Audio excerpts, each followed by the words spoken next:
Well, guess it's back to the hole in the floor.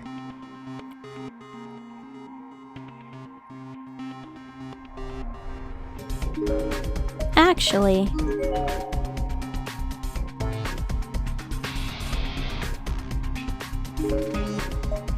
let's check some things out.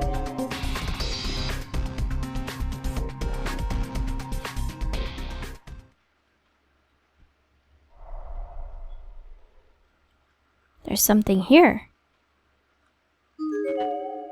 There are several sheets of paper here, all folded up very neatly and deliberately. They read as follows. To Dad, to Mom, to my teachers and everyone else at school. And to me, Tomo, and Kana, my very best friends. It's been about 1 week since I got sealed up here. I'm surrounded by the dead. And while I did come across a small number of people who are still alive, most of them have already died off. This is a bizarre place. I had what was left of my lunch with me, so I ate that, but there's no other food to be found. Needless to say, I'm extremely hungry. I have almost no strength left, and my mind is starting to get hazy. I thought about suicide, but I was told that when you die here, you feel the pain you felt in death for the rest of eternity, told by a ghost. So I want the easiest, most pain-free death possible, and have decided how I want to die. I considered eating some of the dead bodies in here, but decided against it even though I am very hungry. I'm so hungry that my brain is shutting down, and the pain has started to dull. I think I'm very near death, so I have decided to write my last will and testament here, before I can no longer form thoughts. Goodbye. Please forgive me for dying before you, Mom and Dad. Saganuma Municipal Middle School, Number 2, Class 3-2, Sawako, Nara. And one more room to go to.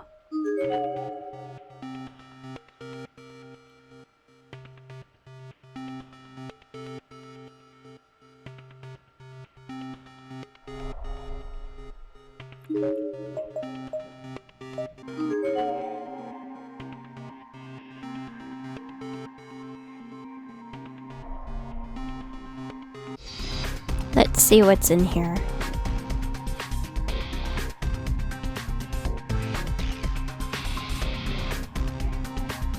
Oh, that's a lot of blood. There's a large blood stain on the floor here. It's still wet, so whatever happened here must have happened within the last few hours, at most. Lying nearby is a single shoe, a girl's loafer, in the same style typically worn as part of a school uniform. This looks an awful lot like one of Nari's shoes. Isn't that jumping the gun a bit? I mean, this kind of shoe is crazy common. Practically every house has at least one pair. Nari always went from the shoes with fringes like this instead of the assigned school shoes. And it's her size, too. Nana, it's best not to start thinking of worst-case scenarios. All you have is a shoe, and that's not enough to form any conclusions, right? I guess. Shoe. I can't examine the note. Now let's go. I guess here.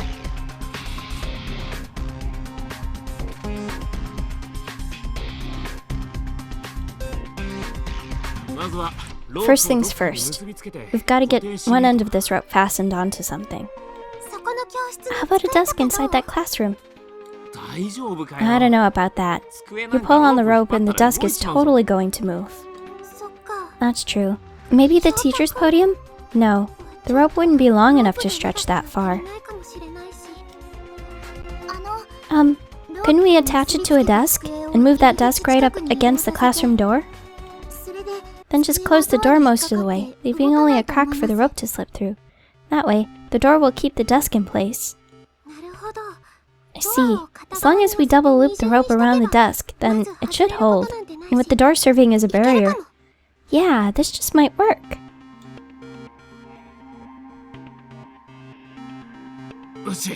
Alright, guess I'll grab the rope then, and jump across with it.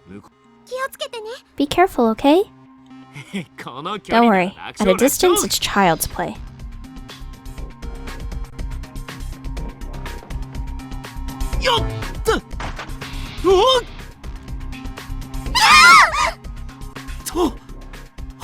That scared me. Are you alright, Kishinuma? Yep. The floorboards on this side are just a little dicey, that's all. I'll need to be real careful around them.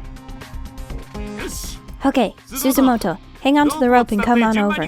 One at a time though, since it's kind of dangerous. Nana, I'd like you to go first. Will you be okay going after me? Sure. I think I can do it. What's wrong? I dropped my student ID, but the scrap of paper from the Sachiko charm's still in it. We could go downstairs later and get that. For now, just focus on getting across safely, okay? Okay. I'm over, Nana. You're next. Make sure you hang on to the rope tightly and be real careful, okay? Got it.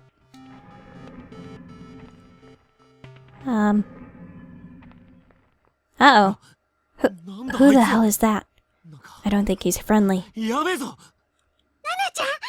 come on! Hurry!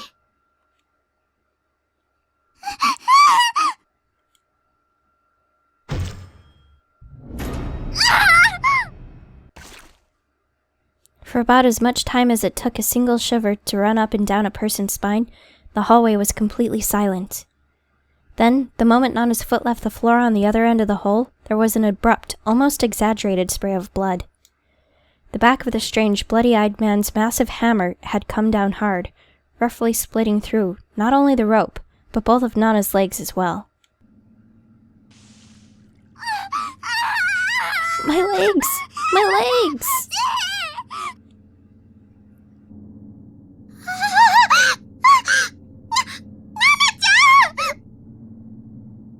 More than anything, I wanted to look away. I wanted to look away from the desperate, tear-filled eyes, that shocked, pain expression. Not to mention the sight of Nana's dangling torso with nothing at all left below the thighs. Don't let go of the rope. We'll pull you up. Suzumoto, I need your help. Her legs. Nana's legs. She's still alive. We can help keep her that way. But even if we save her, even if we pull her up... Don't think about that right now. If she needs legs, we'll lend her ours. I'll carry her on my back.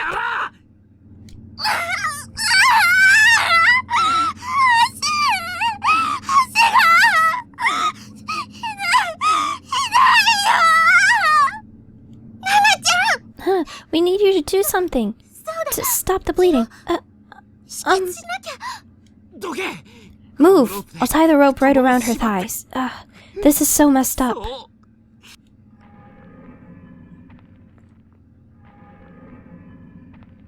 Yoshiki. You need to get away from here. Suzumoto. Okay. If you think you can jump this gap with that zombie body of yours, then why don't you just try it?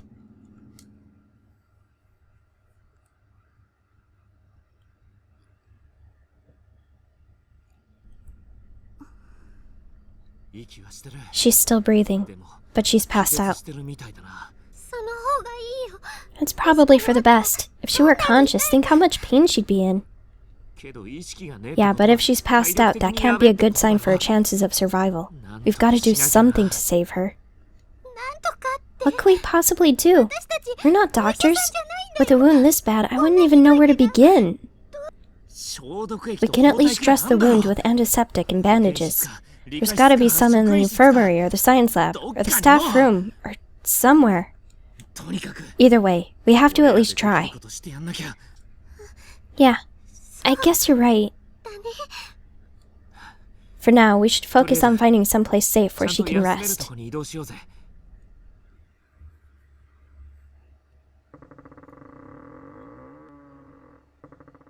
That's ominous.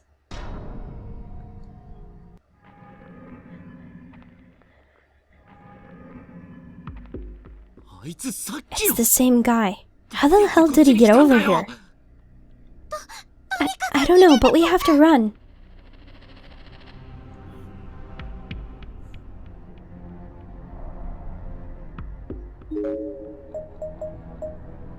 Nurse?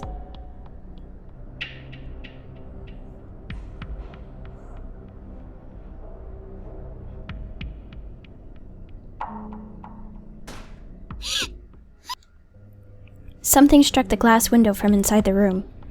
It was a dull, red palm print? And it began slowly sliding down the window, leaving an oozing trail of blood in its wake. We're busy in here. You should try someplace else. Save me. No. You have to look out for yourself. Isn't that what your friend told you?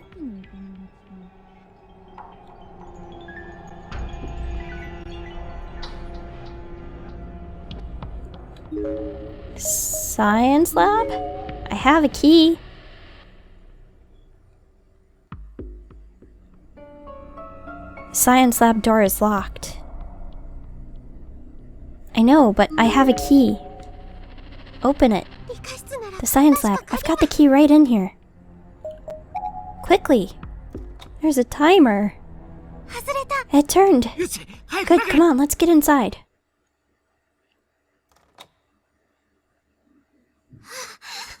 Okay, I've locked it behind us. I think we're safe. For now. But that pig's got a hammer like an axe. So before he busts down this door, we need to find something we can use to defend ourselves. But what about tending to Nana's will? Wait, what's that smell?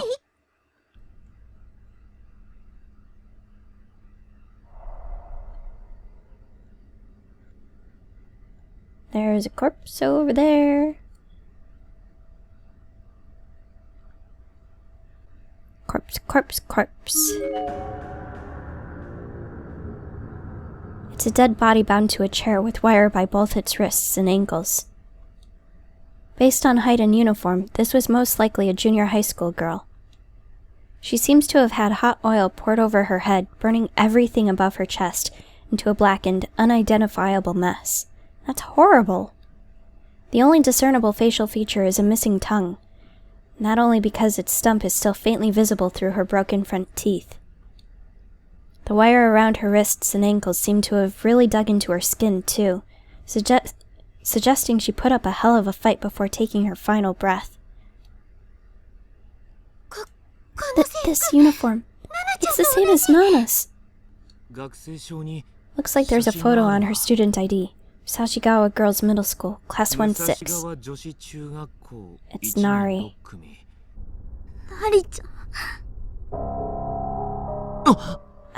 You're awake? Nana, don't look! What? Is this Nari? No! No, it can't be. Not like this. Nari promised that we'd all escape from here. Together! This can't be her. It has to be some kind of mistake. It has to be. Calm down, Nana. There are other people you need to find. Friends and peers, right? No, they're probably gone too.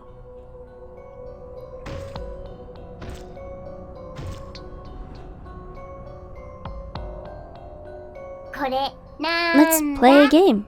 What's this? It was a little girl with matted, oily black hair spilling down her shoulders and over her chest. She was holding something under her arm. As she drew out the vowel in her sadistically playful question, she triumphantly flourished this object, revealing it to be a human head. It was a girl's head with a perfectly uniform bob framing her face. She looked like the quiet type. Her mouth was hanging half open, trails of blood stained onto her chin, and once again, the tongue was nowhere to be found. Chihaya? Oh, so her name is Chihaya, is it? She was calling for you right up until the end, over and over again. She bleated out, Nana. Watch this. Nana, I'm dead now. Why didn't you come and save me? The girl in the red dress thrust her hand up into Chihaya's neck and was moving her mouth up and down while saying this, like a ventriloquist with a dummy.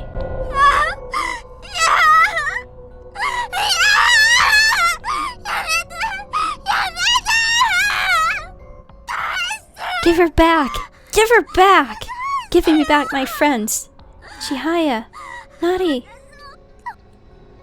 With those words, Nana lapsed into an unconsciousness on Kishinuma's back, never again to awaken. As for me and Kishinuma, we knew the chase was over. There was nothing left to say. We just stood there, petrified at the thought of what was yet to come.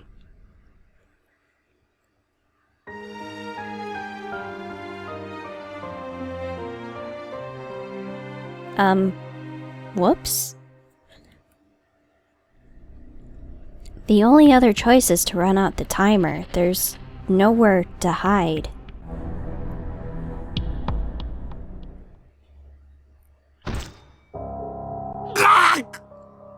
Well, Yoshiki was caught. And Mayu. And maybe Nana, too.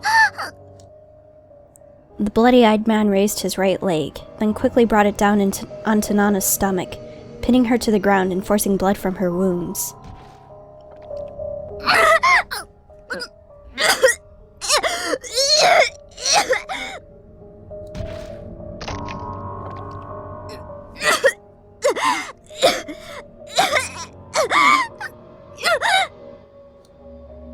A few stomps later, what looked like to be gastric juices began spewing from Nana's mouth, and her momentary consciousness was cut short as she passed out again.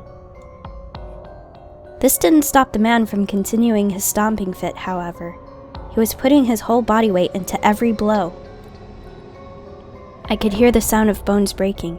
Nana's chances of survival were lessening with every passing moment, and they weren't good to begin with. Nana! Stop it! Stop it! What could I do?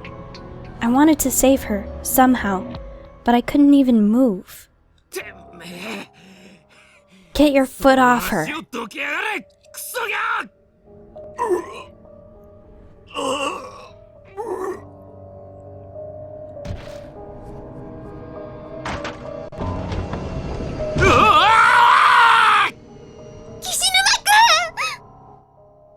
Kishinuma's attempt to save Nana was short-lived.